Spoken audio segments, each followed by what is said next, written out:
I have not said in a long time, gentlemen.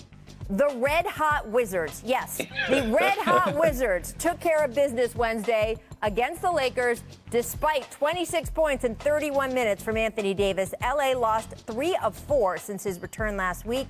Post-game, Anthony says he wants a little more desperation out of his team. We control our own destiny, and so we have to start playing with a sense of desperation, even though,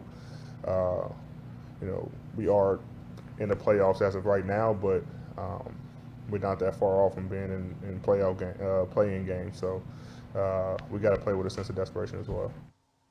And look why he's saying that. The loss keeps the Lakers at 5th in the West, but they're only 2 games ahead of the 7th place Portland Trail Blazers. That is, of course, the play-in line. LeBron still without an official return date from his high ankle sprain. Mark, do you share Anthony's concern about the Lakers? Not as much. And I think the reason is that they gave themselves a great cushion. But the better thing is the teams underneath them, they ain't knocking on their door hard enough, man.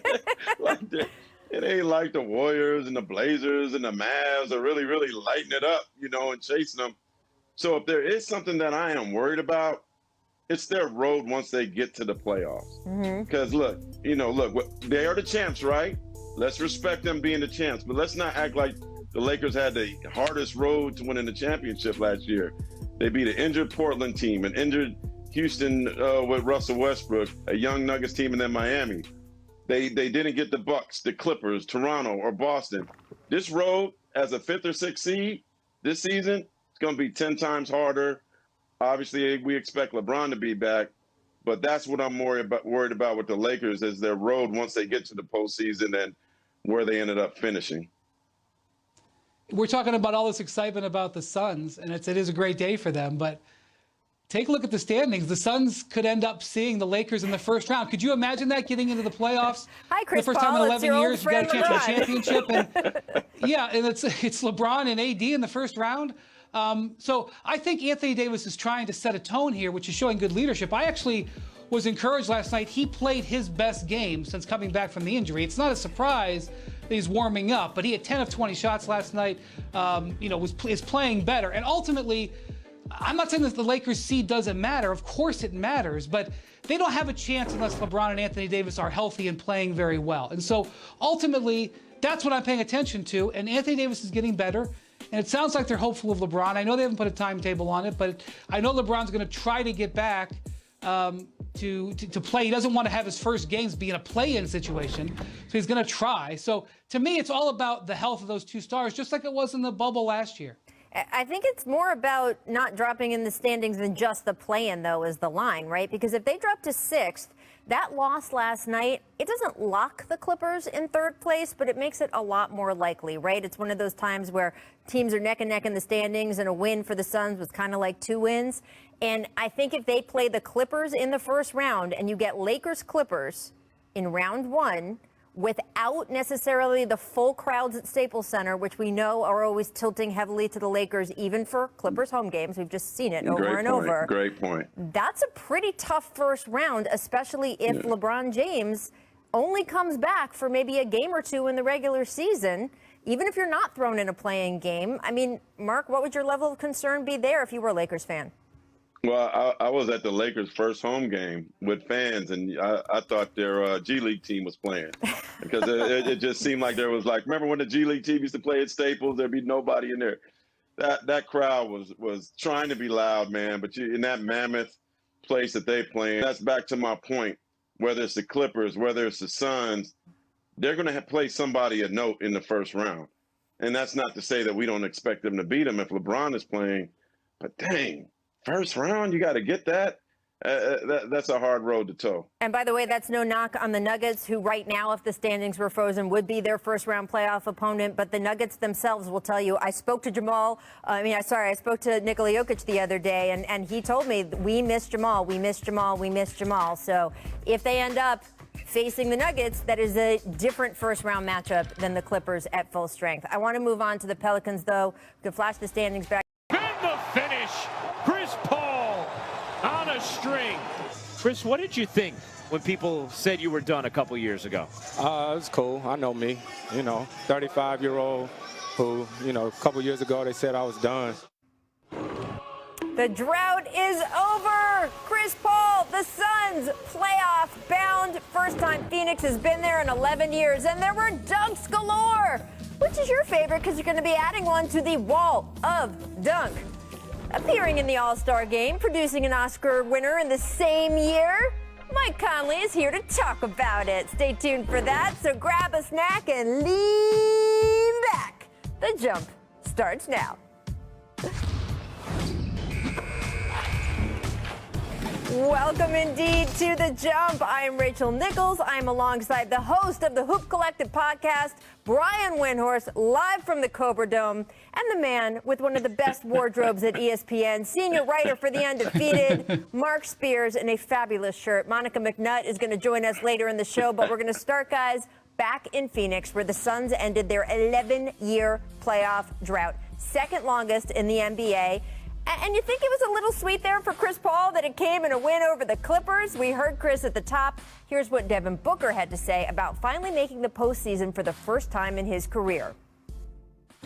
You know, it's been a long time coming, like you said. You know, and I've just shut my mouth for 5 years. And Coach Monty always says when preparation meets opportunity. And that's the situation we're in right now. So, you know, I've been saying for a long time I don't want to look back and what I've gone through, but I wouldn't change the path for anything either.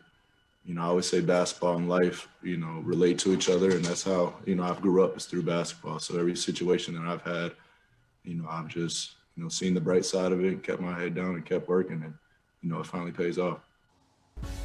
Paid off indeed. And remember, the Suns still just a game behind the Jazz for the best record in the NBA. That would, of course, give whoever ends up there home court throughout the playoffs. Brian, we know CP3 turns 36 next week. He has a $44 million player option this summer. DeAndre Ayton, Mikal Bridges, all rookie extension eligible. So is right now the best chance for Phoenix to make a run? You know, they've got so many good young players. I don't want to, you know, narrow it to say they have to win now or they won't win it. But when you look around the league, I don't know the health status of the Nets and Lakers as we get into the playoffs. I know that the Clippers and the Jazz haven't proven it yet. The Nuggets are banged up. You could wait 7-8 years in your quote-unquote window and not get a chance like this. So the Suns have a lot to prove themselves. They're going to have to do some things they've never done before. But there is no reason why you can't see this team figuring out a way to win 4 playoff series. And that should be motivation enough for them to go all for this, even though it's going to be first time around for quite a few of their players. Yeah, I think for Chris, you know, this is Chris looking out the window. That's the window of opportunity for them. You know, they got 2 years to do it before Chris becomes a free agent. And he's playing amazing basketball. We thought he was dead, or a lot of people thought he was dead when he was playing for the Thunder. And now he's making Devin Booker take his game to another level. Ayton, all these young guys, they needed somebody like this. And he should be talked about for MVP. I know he's averaging 16 points and maybe his assists isn't leading the league, but it's the most valuable player, and his value to this franchise who hasn't been in the playoffs in 12 years is amazing. So I see them having a 2-year window with Chris Paul. Let's see what he does as a free agent after next season at almost 40 years old. Maybe he might want to chase a ring somewhere else. But this team is special and certainly a championship contender with Chris. I mean, I remember certainly after the trade from Houston to Oklahoma City, there were people around the league saying he might want to hint and let teams know that he won't take that $44 million player option because that's the only way he could get traded to a contender. Of course, we all knew how hard he fought for the ability to have that player option at his age as the president of the Players Union, and that was never going to happen. But look, he got himself to a contender with his play, with that salary, and I think the Phoenix Suns would tell you he is worth every single dollar. I do want to get a little bit more into that idea of value with MVP, because I always say, look, there's in the conversation, and then there's like kind of a whole separate conversation about who might actually win. But for the larger sort of in the conversation, how do we rate or weigh value to your team beyond the stats, beyond sort of that extra quality of the effect you have on other guys, the leadership, the stuff that doesn't show up in the box score? Brian, how do you factor that in when you're doing your MVP voting? Yeah, I mean, that makes a huge difference. I think if you look at a guy like Jimmy Butler, who has the Heat have been 11 points better per 100 possessions with Jimmy Butler on the court this year. And that's a classic thing you have with Chris Paul.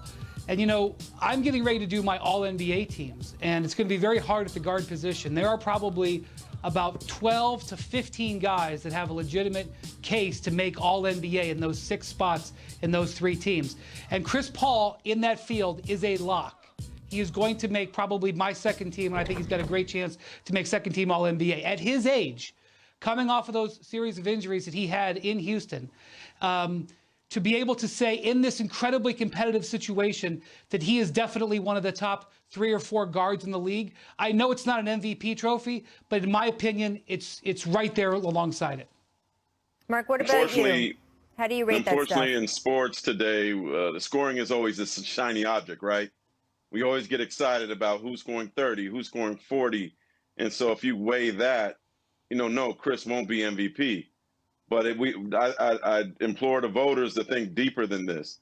This is a guy that brought this team back to the playoffs after 11 years, right? I mean, and I know they were knocking on the door in the bubble, but they're not even just in the playoffs. They could be the first seed in the West. Nobody would have guessed that. That is extremely impressive. So this is bigger than points. This is amazing what he has been able to do to transform this team. And we should probably be talking about Monty Williams for Coach of the Year as well. Absolutely. I mean, it's just such an interesting conversation, right? Because there are the guys who are leading their team. Their team is a contender. The team obviously has great players around that guy, and the numbers are off the charts.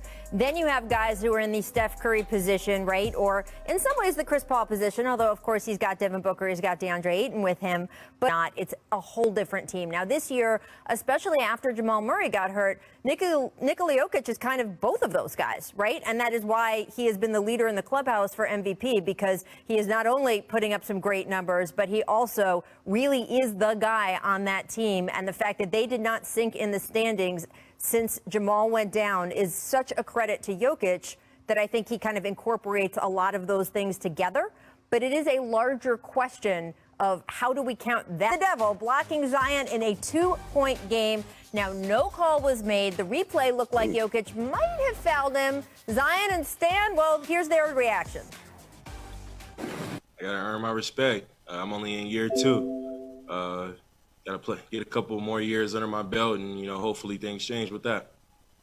He doesn't flop, and he doesn't, and, you know, he gets to the free throw line a lot. And, you know, I've had referees say to me, how many free throws has he shot? Like, it's a stupid question. It doesn't matter. Like, call it every single time he gets fouled. That's all your job is. Brian, as usual, Stan very reserved there, not really betraying his emotions. But could you read between the lines there with Stan Van Gundy? Do you think that the Pelicans were wronged here because this was an important game? They're now 4 games out of 10 with 10 to go. We kind of know how that story's going to end now. Yeah, this was so difficult to deal with because what a disappointment. They'd run the play so well. They'd done a great job of, you know, in transition, despite everything that was going on. They got the turnover. They ran such a beautiful play. The Nuggets were out of position defensively, and it's just a dream shot. And like, I watched this a dozen times. Both sides can make a case. He probably fouled them, but it's hard to get a call on that situation. But here's the bottom line. I think this is something that we're going to hear over and over and over. We can probably block off 4 to 5 times a year on the jump for the next few years where people are going to be complaining about Zion not getting foul calls, because players who are very physical tend to not get calls. This is the case with Shaq, is the case with LeBron, and Zion is much smaller than those two guys. I mean, he gets his shot blocked more than any other player in the league. He also finishes in the paint more than any other player in the league. But this is going to be something that recurs over and over and over again, which is one of the reasons that when you build a team around Zion, You need to have perimeter guys who can do some stuff because you don't want to put it in the hands of the officials. And I just feel so bad for this because I felt like the Pelicans they forced the turnover on such a great play and they just didn't get the reward. Big fella was fouled. I'm sorry, man. Zion, I appreciate your humility. It's nice, and it's refreshing from a young fella. But this guy behind me is a picture. I think is Wilt Chamberlain. I believe he said nobody loves a giant. And to Brian's point, big guys like that, Shaq knew it, Charles Barkley knew it. They get beat up all the time, and I'm crying as a fellow big guy. When I was my piddly college career, you get beat up all the time, and they never call it. And he's gonna have to get used to it. And you know what? I expect young fella to get angry and just start dunking on people because he could do that.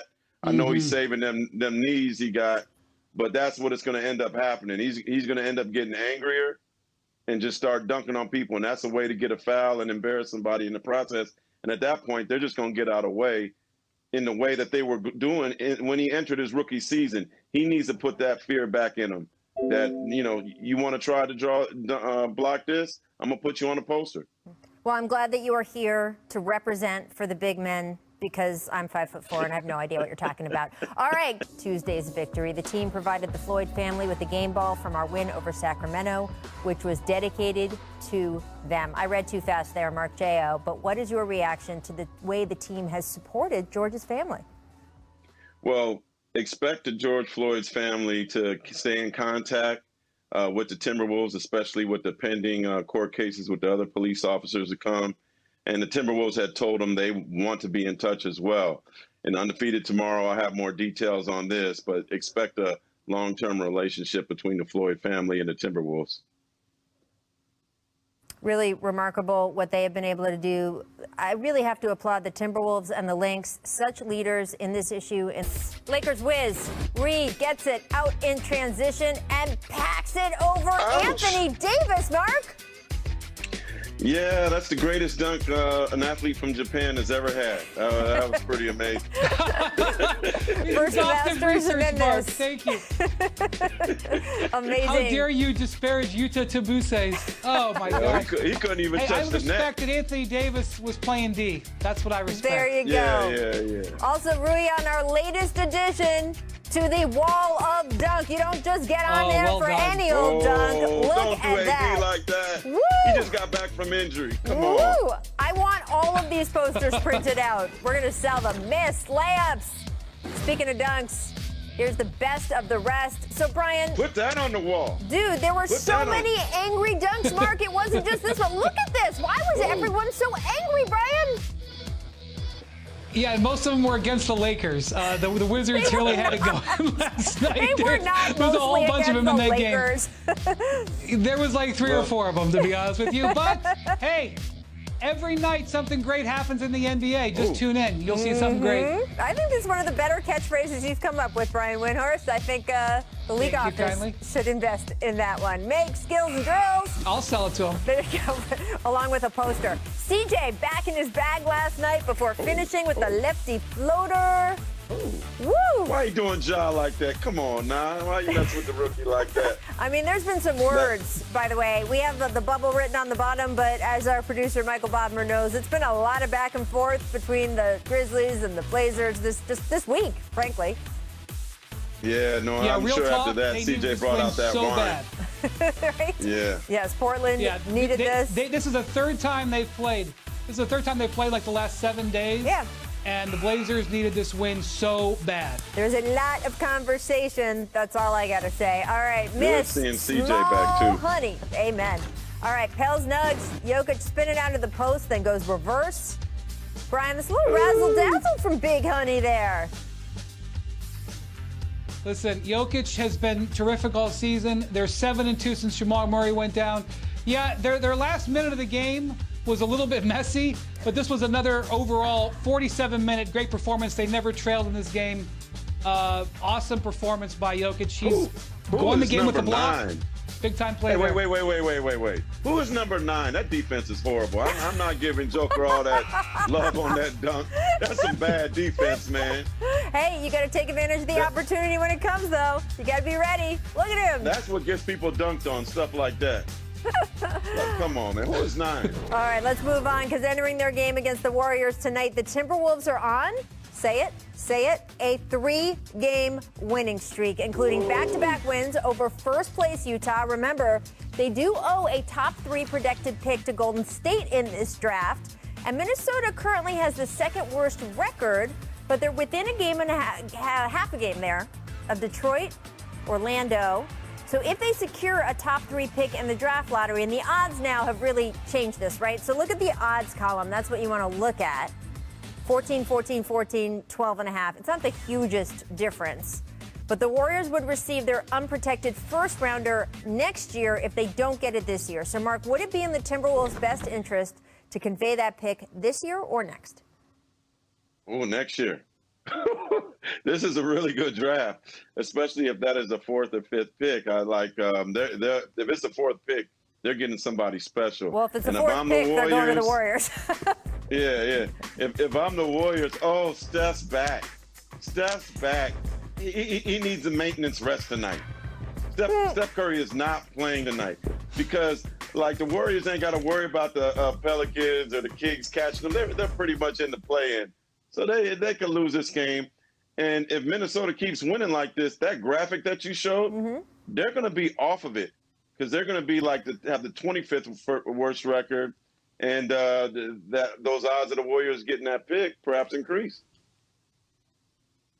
I know that the Wolves probably think they're going to be a much better team next year, but you do not want to have an unprotected pick hanging out there, especially when Chet Holmgren, who is from Minneapolis and one of the most exciting prospects in years, is going to be sitting there potentially on the board, and you've got an unprotected pick out there. So if I'm the Wolves, Mark is right. This is a good draft, and you'd love to have a top 3 pick in this draft. But if I'm the Wolves, I want to get that pick off of my books, get it out of the top 3, let the Warriors have it, the 5th pick, 6th pick, whatever it is, and let me have my pick and have my control for next year. Because I don't want to give the Warriors Chet Holmgren.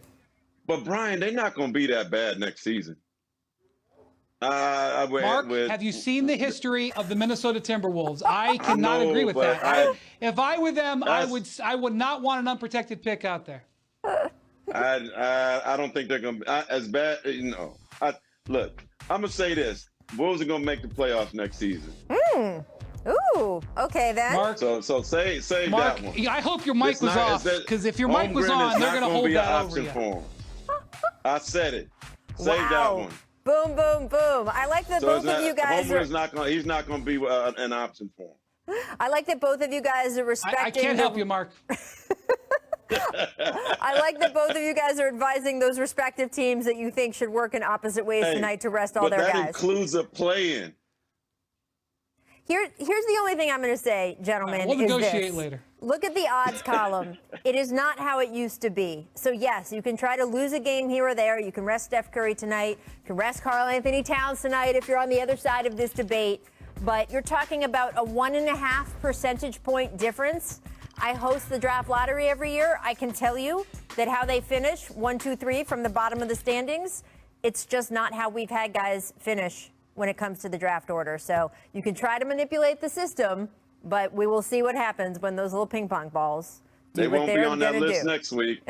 They're not going to be on that list next week. They're messing up their odds. Mark with some statements here. Mark Spears, thank you so much. Thank you for having me. NBA All-Star Mike Conley. I'm just going to keep saying it because I should have been saying it years and years ago.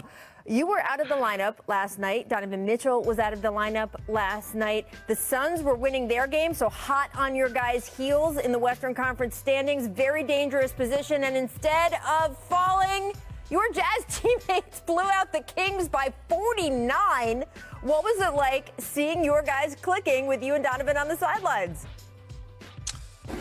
It was unbelievable. It was unbelievable. Those guys, we have a really deep team. We have guys who are prepared for, extra minutes, prepared to play. And obviously we lost a couple games to Minnesota that we want to have back. And for guys to respond in the way that they did, knowing, how important these games are going down the stretch, it was pretty fun to watch.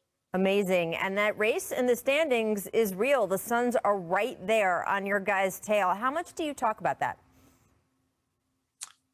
Well, it's tough not to, look at the standings at this point of the year, but as a team, we're really focused on trying to just continually get better as the season goes and continually to get healthy, which is most important. Obviously we'd love to maintain the number 1 seed at as best we can, but if it comes down to, Donovan taking a couple extra days to get his ankle rested, or myself taking one more game to get rested and healthy to make the stretch run and get ready for the playoffs, then, we kind of have to weigh that decision. And we want to be healthy going into our playoff appearances. Well, you've held on to that number 1 seed for 86 straight days, which is no joke. But you talk about getting healthy. The reason you sat last night is you tweaked that hamstring. It's the same hamstring that forced you to miss 12 games earlier this season.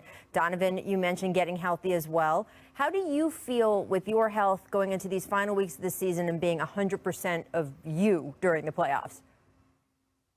Well, I feel very confident. I think I've played, very well and healthy through most of the season. And with my hamstring injury at the beginning of the year, I think a lot of it was more precautionary in a sense that, I took a little bit extra time to really get that back and ready to go. So I think in this case, like I said, it's not as bad as people think at all. It's, a lot of it is just trying to make sure that I'm 100%, not going out there at 85 and 80% and have an opportunity to re-aggravate something, and knowing how important it, we all are at this point in the stage of the season for us to be healthy going into the playoffs. I mean, that's really the key, right? We've seen with the top teams, those teams are the ones that have held their guys out a little bit extra if they feel like they need to, because you guys are playing so many games on a condensed schedule. There's so much more opportunity for re-injury, as you say. And then also sometimes it looks more dramatic than it really is because you've got so many games squunched together. So normally you'd miss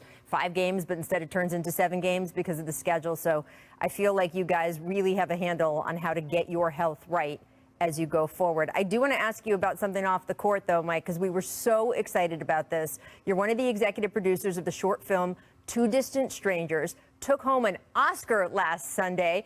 I spoke with Kevin Durant about it before the ceremony. He was so juiced. Our friend Trayvon, of course, huge shouts to him for really making this film what it has been. What inspired you to help finance that film, and what did it mean to see it win an Academy Award, considering its message?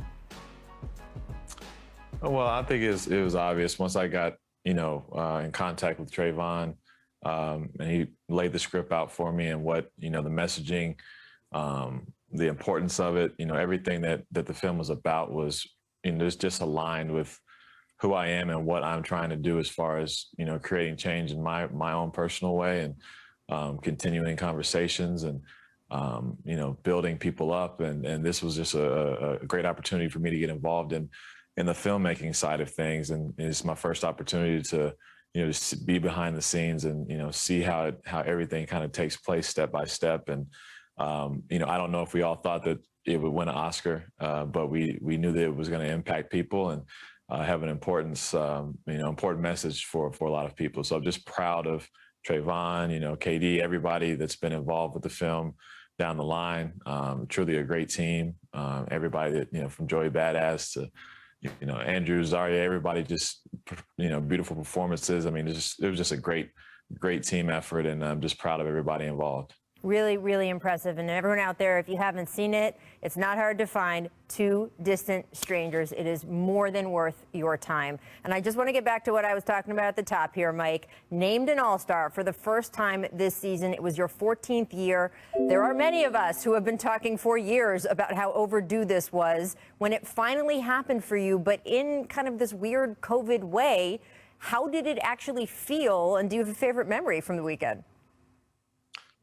I tell you what, it didn't. I don't think I could have. It would have felt the same, I think, if I would have been announced a reserve or a starter, or however I get announced. The announcement was the same feeling I thought it would be. It was just overjoyment. Just seemed like a long time coming.